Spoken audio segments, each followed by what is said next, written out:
দেখো সম্পূর্ণ প্রশ্নপত্র এখন আমাদের সামনে। প্রথমেই শুরুতেই যে বিষয়টা একদম সুন্দর করে উপস্থাপন করা রয়েছে, বিএ থার্ড সেমিস্টার প্রোগ্রাম কোর্সের এক্সামিনেশন 2020-21 সেই প্রশ্নপত্র এখন আমাদের সামনে। সাবজেক্ট আমরা দেখতে পাচ্ছি পলিটিক্যাল সায়েন্স, আর এই সাবজেক্টের যে কোর্স কোড আমরা এই কোর্স কোডটা দেখতে পাচ্ছি, যার কোর্স কোডের টাইটেলটা আমরা দেখতে পাচ্ছি, অর্থাৎ শিরোনাম কম্পারেটিভ গভর্নমেন্ট অ্যান্ড পলিটিক্স। তো তার একটা প্রশ্নপত্র এখন আমরা আলোচনা করব।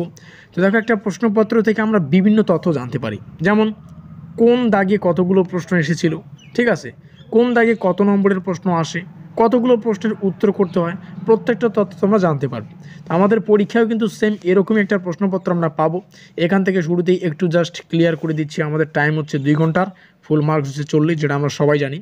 তো শুরুতেই আমাদের যে পরীক্ষার প্রশ্নপত্রটি থাকবে তার এক দাগে ঠিক এরকম একটা লাইন পাবো, answer any 5 of the following questions, অর্থাৎ যে কোনো 5টা প্রশ্নের উত্তর করতে হচ্ছে নিচে থাকা যতগুলো প্রশ্ন রয়েছে তার থেকে 5টা প্রশ্নের উত্তর করতে হবে। এখানে দেখতে পাচ্ছি 2 × 5 অর্থাৎ 10, যেহেতু একটা প্রশ্নের মান 2, 5টা করার জন্য 10 নম্বর।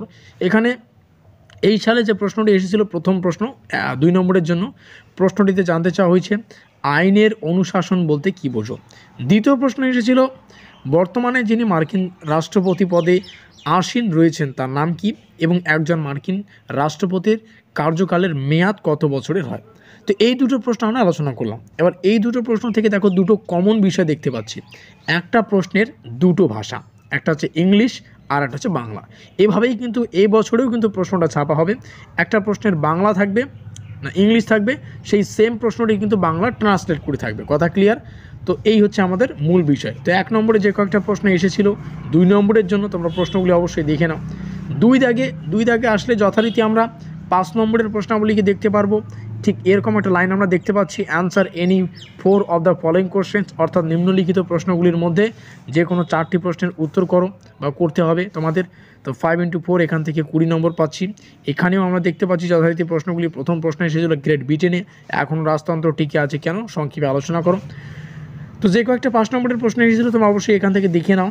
তারপরে আমরা চলে যাব আমাদের পরীক্ষার প্রশ্নপত্রের সর্বশেষ গ্রুপ বা 3 দাগ, যেখানে রয়েছে answer any 1 of the following questions, অর্থাৎ নিচে থাকা বা নিম্নলিখিত প্রশ্নগুলির মধ্যে যে কোনো একটা প্রশ্নের উত্তর করতে হবে। এখানে যথারীতি আমরা দেখতে পাচ্ছি 2টো প্রশ্ন আসে, অর্থাৎ 10 নম্বরের আমাদের এবার পরীক্ষায় কিন্তু 2টো প্রশ্ন আসবে, সেখান থেকে একটা প্রশ্নের উত্তর করতে হবে। আর এই হচ্ছে সেই সালে আসা 2টো প্রশ্ন, মোস্ট ইম্পর্টেন্ট বিষয়। তো এই প্রশ্নপত্রটি তোমাদের সামনে উপস্থাপন করলাম এই কারণে, এখান থেকে তোমরা বিভিন্ন তথ্য জানতে পারবে। আর এই প্রশ্নগুলির মধ্যেই কোনো না কোনো প্রশ্ন এই বছর তোমরা ইজিলি কমন পাবে। তো অবশ্যই প্রশ্নপত্রটি তোমাদের সামনে এই কারণেই তুলে ধরা। অবশ্যই ভিডিওটি ভালো লাগলে লাইক করে দিও, বন্ধুদের কাছে শেয়ার করে দিও। আমাদের আজকের এই স্পেশাল ভিডিওটি এই পর্যন্তই।